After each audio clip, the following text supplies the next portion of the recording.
Esiet sveicināti kārtējā Digitev epizodē. Šis ir podcasts, kurā mēs šķietinām tos vai cits jautājumus saistībā ar digitalizāciju. Un šodien paskatīsimies tuvāk, es teiktu, ka vienu nozari, kas pēdējos 5 gados, manuprāt, ir piedzīvojusi diezgan turbulentas pārmaiņas un izmaiņas. Un viss sākās ar Covid. Brīdis, kad mēs pametām fiziskos veikalus un pārcēlāmies uz veikaliem. Ja? Un vai e-veikals vai e-burtiņa pievienošana arī nozīmē digitalizāciju, to mums palīdzēs šodien saprast un izšķetināt Artūrs Rasnats. Sveiks, Artūr!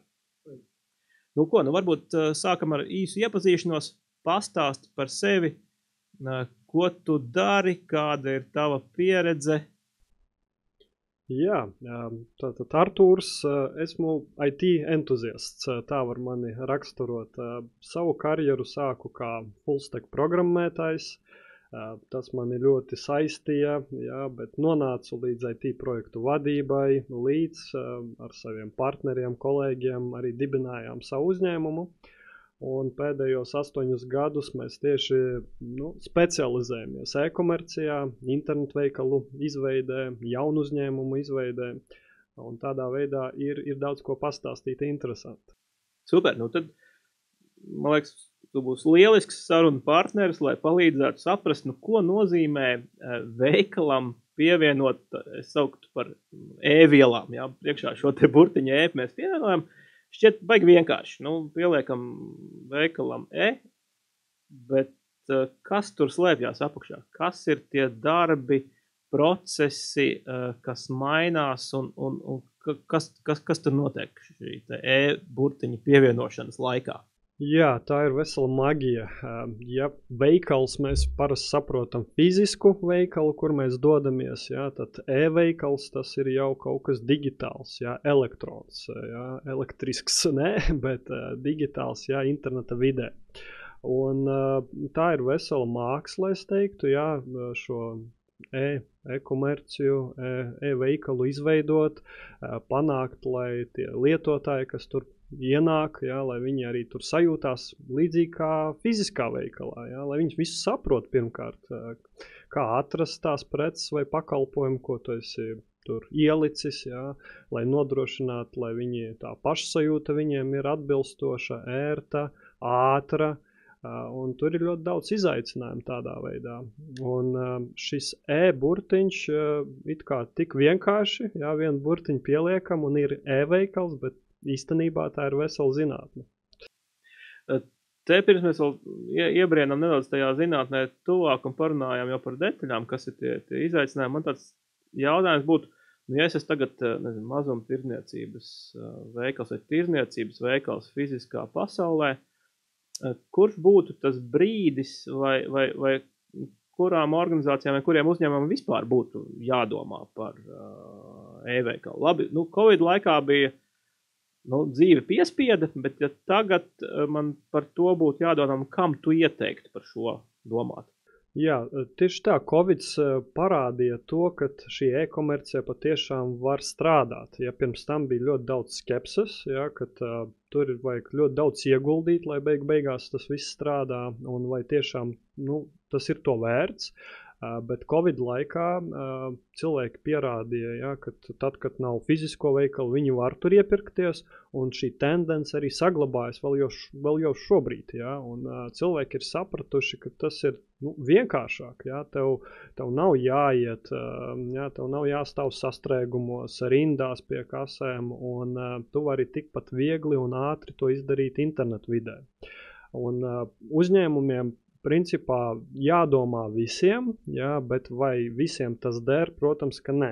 Jā, jo jāanalizē, kur tie patērētāji ir. Varbūt jā, tie ir vairāk B2B klienti, jā, kas ir vienalga pieraduši, jā, personalizēt, saņemt pakalpojumu. Tad tur varbūt savādāka e-komercija ir nepieciešama. Bet tiem uzņēmumiem, kas ir B2C segmentā, es domāju, visiem ir jādomā kaut kādā lielākā vai mazākā veidā par internetu veikalu un e-komercijas tirdzniecību. Nu, agrāk viena tāds, kā lai saka, tas skatījums bija tāds, par e-veikalu domājiet tad, ja jūs gribat būtiski mērogoties tirgu, respektīvi jūs gribat izkāpt ārā no sava lokālā tirgus un būt pieejami globāli. Visticamāk, tas apgalvojums ir spēkā, bet kā ir, vai tagad, ja es arī gribu varbūt strādāt lokālā tirgu, man arī būtu nepieciešams e-veikals? Jā, iedomājieties sevi kā patērētāju. Jā. Mums šeit Rīgā taču dalās kreisais, labais krasts, Pārdaugavā vai tur. Jā, un iedomājieties, ir kaut kādi forši veikali, kas pieejami tikai Pārdaugavā, jā, bet tu dzīvo pretējā pusē. Un tev ir fiziski grūti tur nonākt. Bet tu vēlies šo pakalpojumu vai arī preci iegādāties. Līdz ar to, ja nav šī e-veikala, vienīgais veids ir uz turien braukt vai arī mēģināt to telefoniski e-pastu veidā, kas atkal nav forši, nav mūsdienīgi. Un tāpēc pat Rīgas ietvaros tas ir būtiski. Jā. Un, protams, agrāk to risināja, kad mēģināja šos fiziskos veikalus abās Daugavas pusēs, bet tas atkal ir diezgan lielas izmaksas. Jā. Un, tagad tie spēcīgākie, paskatieties, ir aizgājuši visi internetā, un tāpēc, kad viņi ir sapratuši, ka tas ir efektīvāk gan uzņēmumam, gan arī patērētājiem. Tāpēc. Ko tu teiktu uz tādu argumentu, ka, es taču gribu to preci, pačamdīt, pasmaržot, pamērīt, sajust, ko e-veikals var palīdzēt šādā kontekstā? Šādas tendences jau ir. Ir e-komercijas platformas un veikali konkrētie tirgotāji, kad tu pasūti 5 preces apģērbu veikalam, un tev par viņām nav jāmaksā. Kurjeris tev atved, tu pielaiko, pamēri, un tā, kas tev patīk, atstāj un samaksā, un viss. Šī ir tā lietojamības pieredze. Sākumā, protams, tas tā nebija. Un parasti mēs internetā pārdevām tās preces, kuras mums jau ir zināmas. Es savu pieredzi atceros ar datoru veikaliem, kad tur datoru komponentes, tur varēja pasūtīt. Tev, principā, viņas nav jāčamda. Tur videokārta vai datorpēle. Tu vienkārši zini, ka tā firma ir laba, tu viņu pērc un viss notiek. Bet, protams, ar citiem produktiem, tīpaši apģērbiem, vai kādiem tur. Pārtiks preces varbūt arī. Pārtiks, bet šis viss mainās. Paradumi mainās, un mēs esam sapratuši, ka tas ir droši, mums nav obligāti čamdīt, un iedomājieties sevi, kad jūs ieiet pārtikas veikalā. Jūs nečamdat visu, bet jums vienkārši tā ir drošības sajūta, ka tu viņu redzēji, ieliki un viss. Un mums kā internetā šiem speciālistiem ir jānodrošina līdzīga pieredze, tad arī klients būs drošāks veikt šo pirkumu. Var ir tādas, varbūt tāda laba līdzīga pieredze, un tādas praktiskos, tādus konkrētos piemērus vai ieteikumu, kā tad internetā to pieredzi mēs iegūstam, trīsdimensionālu bildi vai labāku fotografiju, vai kas ir tie ieteikumi? Mūsu vadošā kosmētikas ražotājs ir eksperimentējis ar to ļoti daudz, kad tur tos krēmi vai make-ups, kad tu jau vari digitāli pielaikot sev pat šo make-upu. Tā kā ar jaunajām tehnoloģijām. Un jau tādā veidā iztēloties. Un šīs tehnoloģijas tikai attīstās, ienākot šo tagad papildinātajai realitātei vai virtuālajai realitātei. Šis viss tiks izmantots vēl vairāk. Bet es neteiktu, ka tas ir tā masveidā. Lielākoties šī pieredze tiek nodrošināta ar uzticamību, ar lietotāju stāstiem, ar tādiem pieredzi, ka citiem tas nostrādāja, un visticamāk tas nostrādās arī tev. Šis ir tāds lētākais instruments, ar ko strādāt, jo viss šīs tālāk digitalizācijas, un tās prasa diezgan lielas atkal izmaksas, ieviešanas un tā tālāk. Protams, arī šīs reputācijas sakārtošana internetu vidē ir diezgan komplicēts, bet tas, es teiktu, vēl ir izdevīgāk nekā iet šo tehnisko pusi. Un tas ir tā kā ar mazāku ieguldījumu dabūt faktiski augstu uzticamību līmeni. Tieši tā. Un nevajag uzreiz mēģināt to ziloni pārdot, tur internetu veikalā. Paskatieties, kā jauni brendi ienāk. Negribas pieminēt konkrētus, bet liels jā, mēbeļu un jā, tur ražotājs un tā tālāk. Viņi sākumā ņem picu. Jā, it kā tu tur brauc nevis pēc picas, bet viņi saka, ņem kaut ko maziņu. Jā, bet tu atbraucot pēc picas, aizbrauc jau uz mājām ar dīvānu. Un tas ir tas, kā viņi to risina. Jā. Jo neviens negrib justies, kad viņam kaut ko iepārdeva, jā, iesmērēja. Jā. Viņš pats grib atstāt šo iespēju izvēlēties, jā, saprast, ka viņš apzināti to ir izvēlējies, un tas strādā. Tu pirms mirkļa pieminēji tādu interesantu lietu, kā tu vari šīs te preces piegādāt un, nezinu, ja pa mazu vai nedara atdot apakaļ. Tas secīgais jautājums ir tāds, dažreiz liekas, ka tas internetu veikals ir tā pati fiziskā veikala ekranizācija tikai virtuālā vidē, bet te ir kaut kādi procesi, kas arī droši vien ir jāpārskata un jāmaina. Ja tu runāji par piegādi, atgriešanu, kas ir tās lietas, kas vēl būtu jāpadomā tīri tādā procesu maiņas kontekstā, jo es atceros no Covid laikiem, bija man tāda viena pieredze, ka es nopirku internetā, un tad es aizbraucu savākt to preci uz noliktavu, nokļuvu tādā rindā, kā maz nelikās. Ja. Es domāju, feini, mēs esam vienu galu digitalizējuši, bet tas kopējais process nav pamainīts. Cik tālu būtu jāskatās organizācijai, kad viņi domā par šo te pielikšanu veikalam? Jā, ļoti plaši šis viss ir mainījies. Ja sākumā reāli tā bija, mums ir fizisks process, vienkārši to digitalizējam. Un visi ir sapratuši, nē, tas tā nestrādās. Un šobrīd, ja tieši tagad jūs vēlaties šo e-komerciju ieviest, to ir jāskatās kā pavisam atsevišķs process. Un nav jāskatās savu fizisko, bet jāskatās uz tām praksēm, kas jau globāli, Eiropas līmenī tiek izmantotas un vairāk pielāgoties tām praksēm, nevis savam fiziskajam procesam. Tad visticamāk šis rezultāts būs labāks. Bet šis ir izaicinājumiem pilns process, bet jā, atkal, tavā gadījumā viņi ir labi pastrādājuši un jau nopārdevuši, tev kaut ko, bet beigās to piegādi tur vēl nav nooptimizējuši. Bet tā arī sākumā notiek, ka tu sāc pa kaut kādiem posmiem, tikai varbūt lielākie grandi var uzreiz tā visu noautomatizēt, bet vismaz tu daļu, jau esi paveicis un tu esi ieguvis vairāk šo klientu. Es teiktu, ka tas pat ir daļai pozitīvs scenārijs tavā gadījumā. Pie nosacījuma, ja tu turpini uzlabot. Jā, tieši tā. Un nākamreiz, kad tu jau iepirksies, tu redzi, jau ir tur pašapkalpošanas kase vai vēl kaut kāds, vai tur pakomāts vietējs, nevis tur tas tīkls, kas tiek izmantots plaši, bet tieši katram veikalam arī ir iespējams savu pakomātu pievienot, un pašapkalpoties klientam. Bet mums jāsaprot, ka mēs šeit Latvijā esam maziņi, mums ir mazi budžeti, līdz ar to mēs šo ziloni uzreiz nevarēsim atrisināt, un mums jāskalda šis process, bet viņam noteikti jābūt savādākam nekā tas ir fizisks process, jo tie paradumi cilvēkiem ir pilnībā dažādi, un diemžēl mēs esam kā internetu lietotāji pieradināti pie augstas klases platformām digitālajām, plašākā e-komercija, tur no Ķīnas mums nāk, un no Amerikas, un viņi, protams, tur ir ieguldījuši miljardus, lai tā e-komercija izskatītos, kāda viņa izskatās.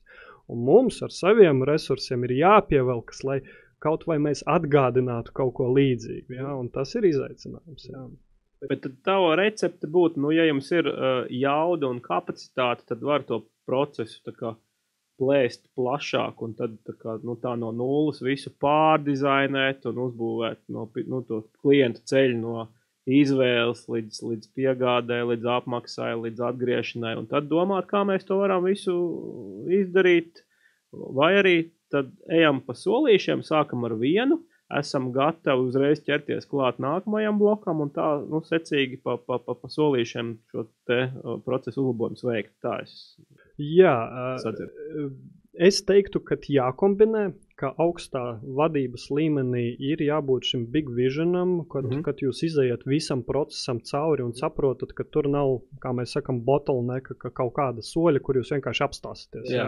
Ka, diemžēl, mums tās nebūs tās noliktavas vai vienkārši vēl sliktāk, ka tur ir kaut kāds juridisks šķērslis, jā, ka it kā fiziski, tehniski mēs visu varam, bet legāli nevaram.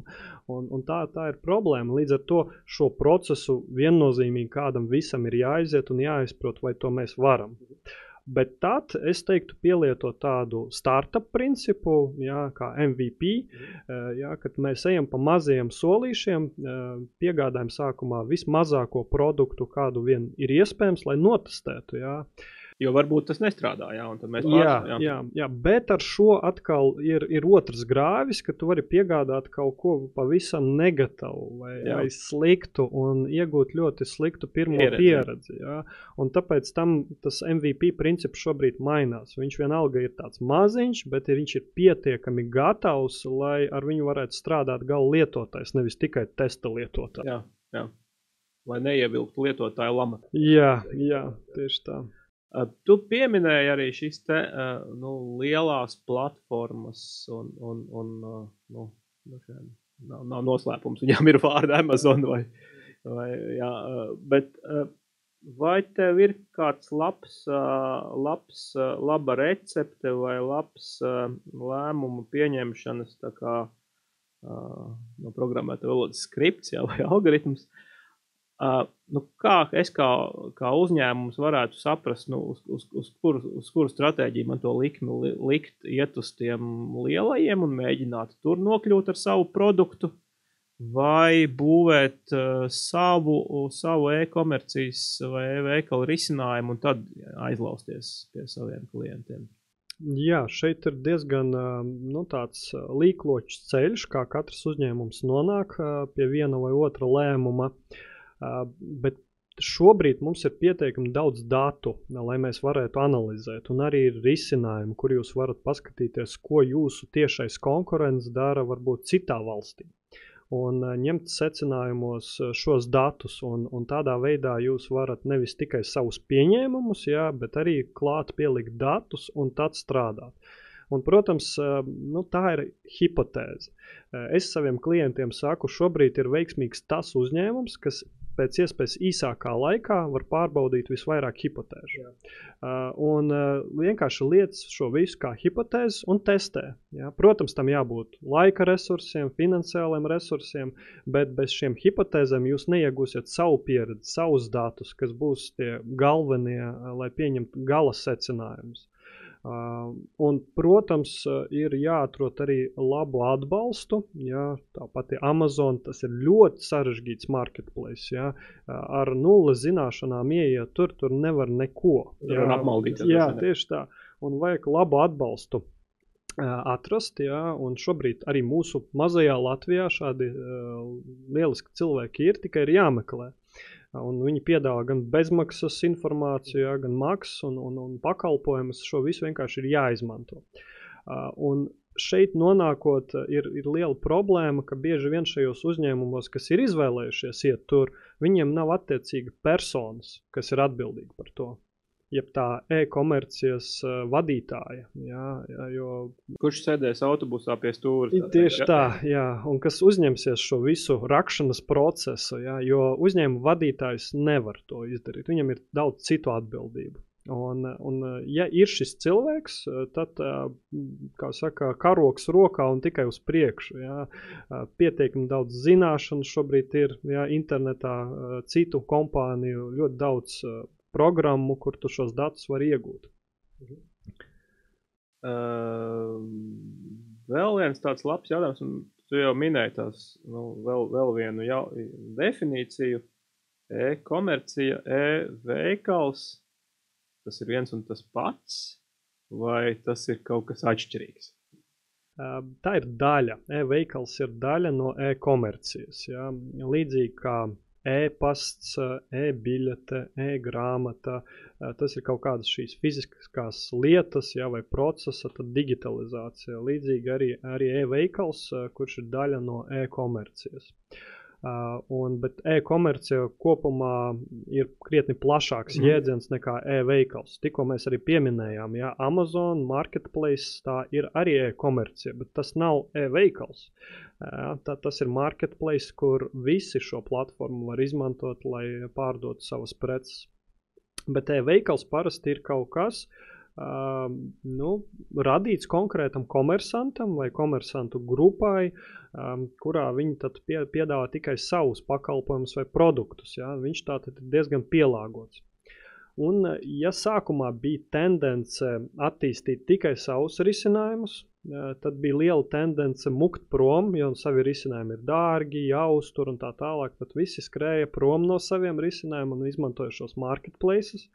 Tad tagad atkal ir vilnis atpakaļ, jo visi saprot, ka šīs platformas ņem diezgan lielas komisijas, un jums šie kontroles groži zūd. Jā. Bet droši vien mēs arī ejot atpakaļ, gan jau, ka nebūvējam paši un patstāvīgi kā organizācija šos e-veikalus un risinājumus, droši vien mēs izmantojam kaut kādas gatavas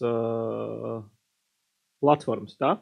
Jā, tas ir atkarībā, kādā līmenī jūsu organizācija ir. Jā, ja nosacīt, esmu komersants, individuālais komersants, kurš veido pats ar savām rokām kaut ko, un man vēl ir pietiekami daudz laika, tad principā es pat pats kā komersants varu, izmantojot no-code risinājumus vai low-code risinājumus, izveidot vienkāršu e-komerciju priekš sevis, lai šo hipotēzi pārbaudītu.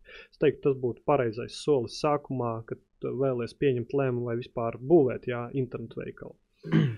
Bet, ja, protams, jau šis bizness ir lielāks, komersantam pašam nav iespējas, viņš parasti griežās pie profesionāļiem vai no iekšējiem vai ārējiem un tiek meklēt atbilstošākā platforma. Pirmajā līmenī, protams, tās ir gatavās, WordPress, Shopify un PrestaShops līdz Magento, bet ja mēs skatāmies uz lielo komerciju, tad tie jau ir custom risinājumi, tad pielāgotie, kad atkal, protams, ne no nulles, bet izmantojot kaut kādus moduļus, sagataves, tiek veidota šī e-komercija. Līdz ar to tas viss ir atkarīgs no uzņēmuma lieluma, veida, un, protams, kādas viņam ir ambīcijas. Ja mēs gribam šeit lokālajā tirgu, tas ir viens, ja mēs skatāmies uz visu Eiropu vai pasauli, tas atkal ir pavisam kaut kas cits. E-komercija, tad faktiski, ja mēs tā tulkot vadoši, tad e-tirniecība sanāk, ja? Šī te atkal e-burtiņa pievienošana vārdam tirniecība, tas ir tas pats, kas digitalizācija. Mēs varam teikt, ka mēs ar digitalizācijas rezultātā, tad iegūstam to e-burtiņu priekšā. Jā, daļa te ir taisnības. Protams, atkal līdzīgi kā ar e-komerciju, arī digitalizācija ir krietni plašāks jēdziens, bet, protams, tas ir daļa, kad mēs arī biļetei pieliekam burtiņu e-biļete, viņa paliek jau digitāla, un tas ir daļa no digitalizācijas procesa. Bet, protams, digitalizācija ir ļoti plašs jēdziens, un tas nav tikai par to, ko mēs pārdodam galvlietotājiem, tas arī ir par digitalizāciju uzņēmumu iekšienē.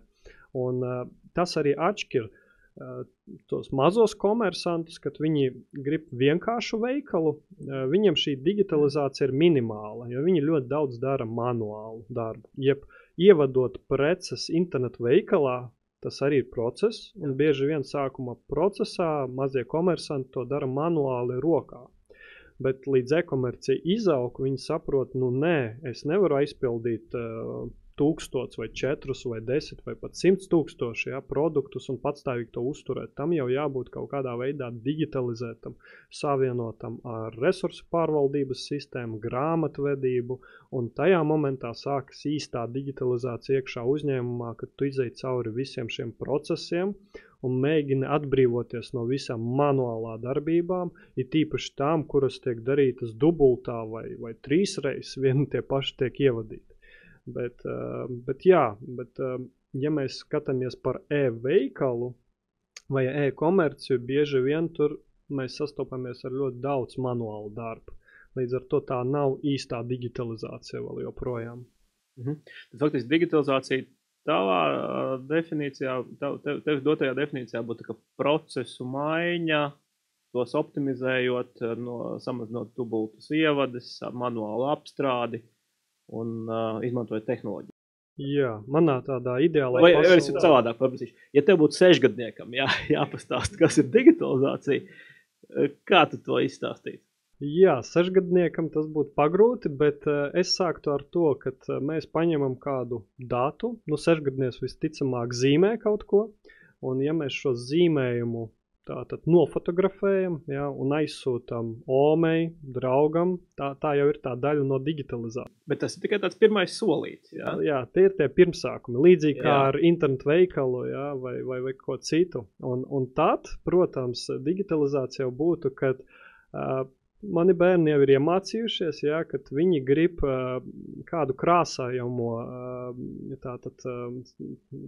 zīmējumu, jā, kuru var izkrāsot, iegūt, izmantojot ChatGPT. Viņi uzraksta, ka es gribu zebru, es gribu poniju un putniņu kopā. Jā, un viņš viņiem izveido. Jā, un tad mēs izprintējam to visu, jā, viņi izkrāso, mēs atkal viņu nofotografējam un nosūtam jau omei.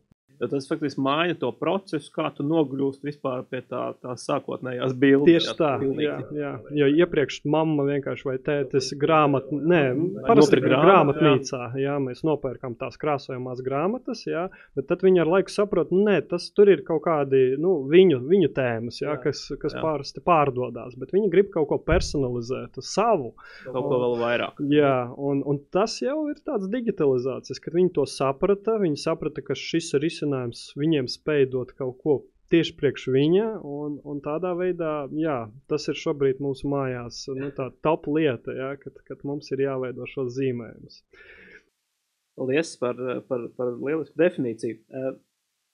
Ja mēs runājam tālāk par digitalizāciju, tirniecības digitalizāciju un šī e-burtiņu pielikšanu tirniecībai, kas tev no tavas pieredzes ir tie lielākie izaicinājumi vai varbūt tās top 3, 4, 5 lietas, kuras es esmu komersants, es gribētu tagad nodarboties ar savas tirniecības digitalizāciju, kas man būtu jāņem vērā vai ko tu ieteiktu, lai tas nestu rezultātu, tas būtu efektīvi. Jā, un tieši vārds efektīvi šeit arī ir šī galvenais izaicinājums, jo mēs visi gribam pārdot internetā efektīvi, un zem efektīvi slēpjas ļoti daudz apakšpunktu, jebkā patērējot pēc iespējams mazāk budžeta reklāmā, mārketingā, internetu veikala uzturēšanā, mēs varam maksimāli daudz iegūt pircēju.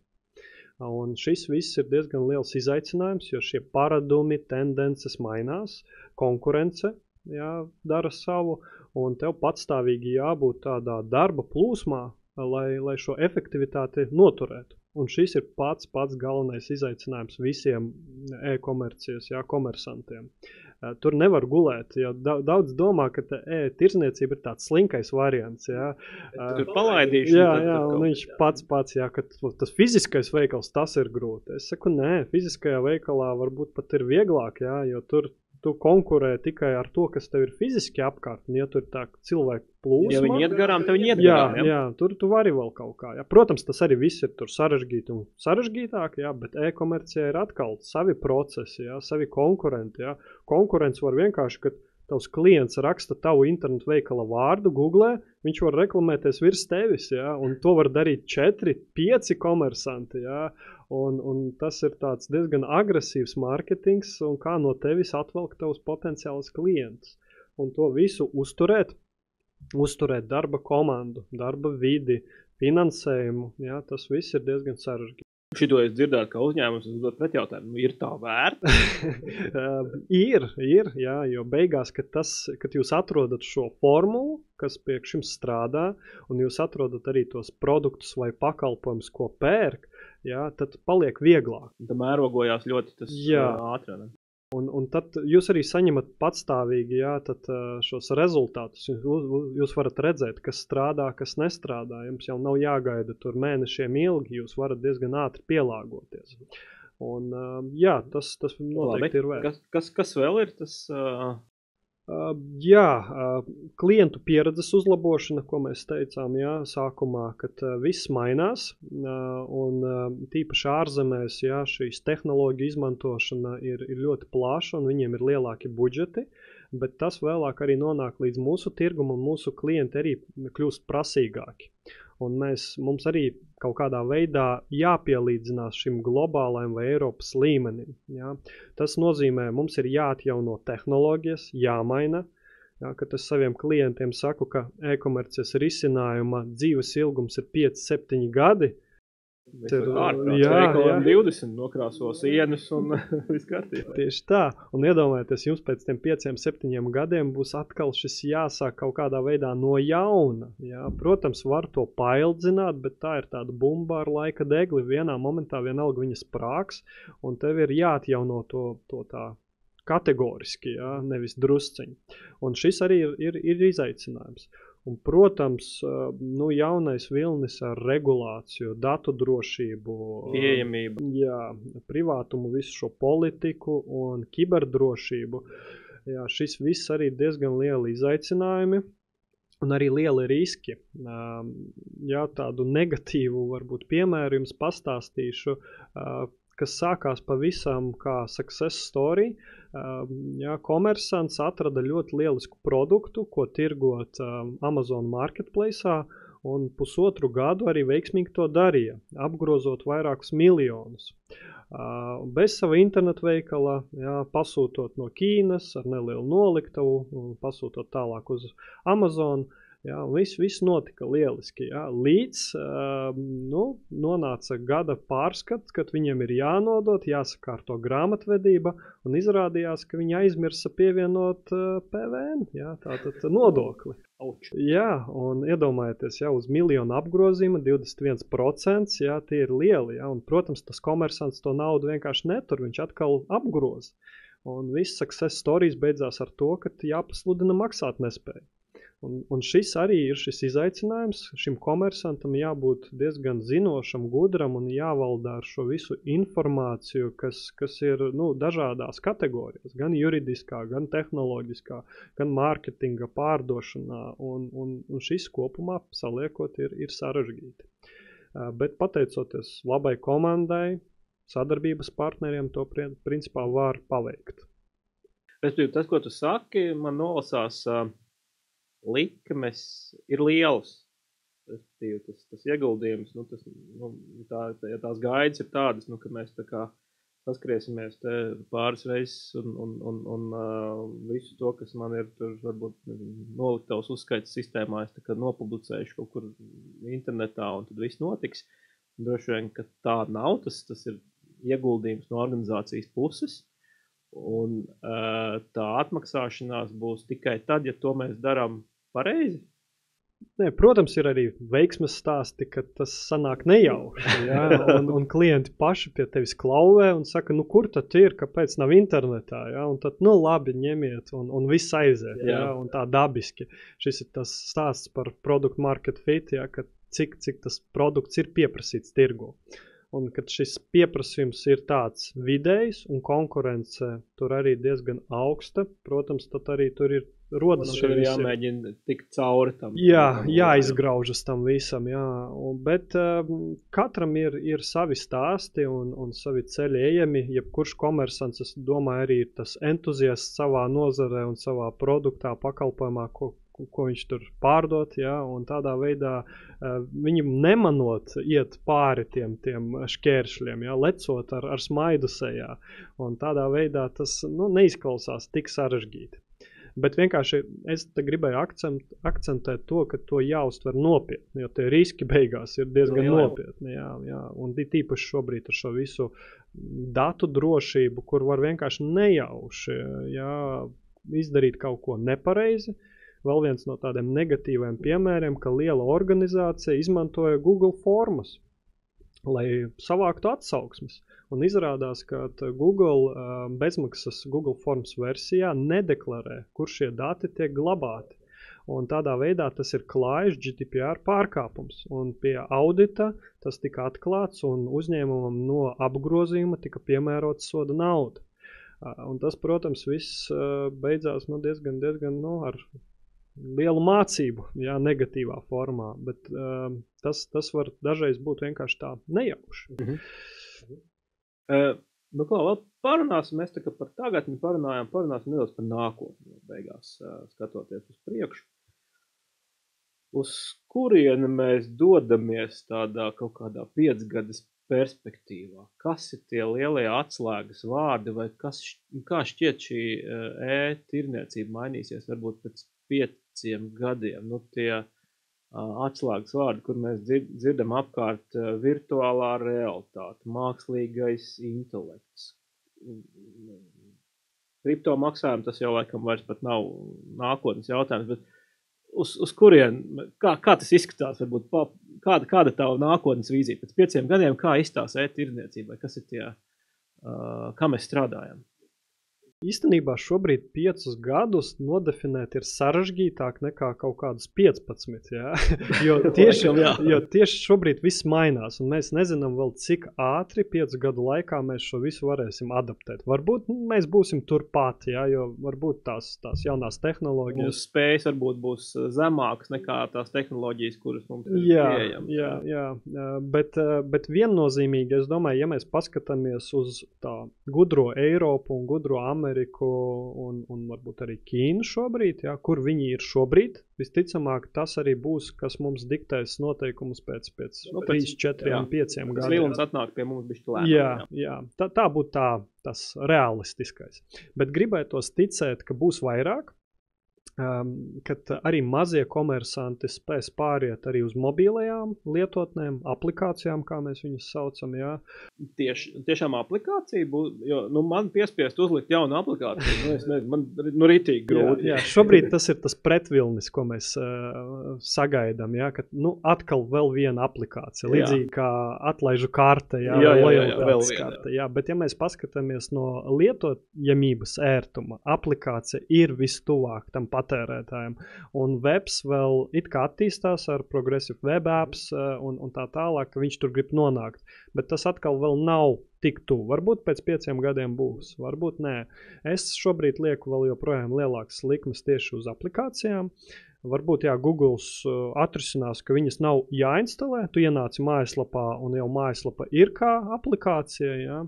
Bet tas ir, jo push notifikācijas, tavi dati, kas ir tavā telefonā, kur tu atrodies un vispārējā, tas var palīdzēt uzlabot. Tieši tā, uzlabot. Un, protams, mākslīgā intelekta vilnis atkal spēs kaut kādus procesus novienkāršot. Tev varbūt ir kādas hipotēzes, kur mākslīgais intelekts tieši tirzniecībā varētu būt tas?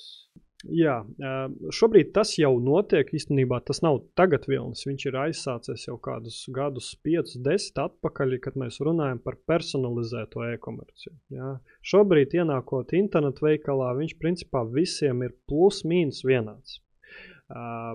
Klasiskā Latvijas mērogā, jā, bet pēc pāris gadiem, es domāju, ieviešot šo paradumu analīzi, ko cilvēks pērk, ko viņš skatās un tā tālāk, šī e-komercija spēs ļoti ātri reaktīvi pielāgoties šī klienta vēlmēm. Ja? Un līdz pat dizainam, līdz pat izkārtojumam, kā kuram ir labāk. Ja? Jo iedomājieties tīneidžeri, kurš surfo internetu veikalā, vai arī vecāku gadu gājuma cilvēku. Viņam pat fonta izmērs, krāsu, kontrasti, viņam jābūt savādākam. Ja? Un mēs domājam, ka šajā virzienā šī e-komercija varētu nākt un tādā veidā vienkārši piedāvāt tev šo personalizāciju. Un mākslīgais intelekts viennozīmīgi tajā var palīdzēt. Un jau palīdz, analizējot datus, sniedzot šīs rekomendācijas, kad mēs redzam, jūs visticamāk interesēties par šo, un viņš diezgan tuvu notic. Bet tur ir izaicinājums, ka ar šo datu drošību Apple kompānija diezgan stingri pret to skatās un mēģina nenodot klientu datus tālāk, un līdz ar to e-komercijai tas ir tāds izaicinājums, kā tad šos datus iegūt, un tāpēc šis vēl neattīstās tik ātri, cik gribētos. Vēl kas virtuālā realitāte? Ir nākotne tā? Ir, jā. Pagājušajā gadā mēs uzstājāmies pirmajā pilnīgā virtuālās realitātes konferencē. Tas bija kaut kas ļoti interesants. Tā ir kā video spēle, tev ir stands, pie tevis atnāk cilvēki, tu redzi viņu reakcijas, kaut kādas lietas, ko viņi tev dara, un tad tu ar viņu vari viens pret viens vai sazvanīties, vai sačatot un tā tālāk. Un tajā momentā man pašam apziņā nonāca, ka tas ir iespējams. Ir tīpaši ienākot jaunai paudzei, kad viņi gan datorspēlēs, gan šajā visā jau virtuālajā realitātē tikai caur datoru vai telefonu atrodas. Bet ja tas nāks vēl tuvāk caur brillēm vai kādu citu gadžetu, tas viennozīmīgi priekš viņiem būs noteicoši. Tas ir ērtāk, ātrāk un atkal tā lietotāja pieredze ir krietni kolosālāka. Un viennozīmīgi es teiktu, ka tur būs kāds virziens. Atkal, cik ātri tas nonāks līdz mums, to nevar teikt, prognozēt. Hologrammas arī droši vien kaut kas vēl, vai? Viss, kas saistīts... Virtuālā realitāte plašākā kontekstā. Jā, ir vēl tā padziļinātā realitāte, kad mēs redzam arī viss, kas notiek apkārt, un tad, šis jau arī šobrīd tiek, tāpat IKEA, tu vari paskatīties kādu foršu galdu, krēslu, un tas jau tiek plaši izmantots, principā. Varbūt tas nonāks ne tikai, ka IKEA to var izmantot, nonāks līdz mazākiem komersantiem, kad tu vari piemērīt to jauno rokas sprādzi, ko kāds amatnieks savu rokām ir veicis, lai arī līdz šai, tā varētu būt tā perspektīva tuvākajos gados. Mūs sagaida diezgan aizraujoši nākamie gadi, visticamāk arī tirzniecībā, un paldies tev, kad iedevi ieskatu, kas tad ir e-tirzniecība, e-veikals, un kas ir tie galvenie izaicinājumi, kas būtu jāņem vērā, veidojot savu piedāvājumu virtuālā vidē. Paldies, Artur, par sarunu šodien, un atgādināšu visiem pārējiem, ka citus raidierakstus aicinu noskatīties biežāk lietotajās straumēšanas platformās, Spotify, Apple un YouTube. Paldies, uz tikšanos citos raidierakstos. Paldies!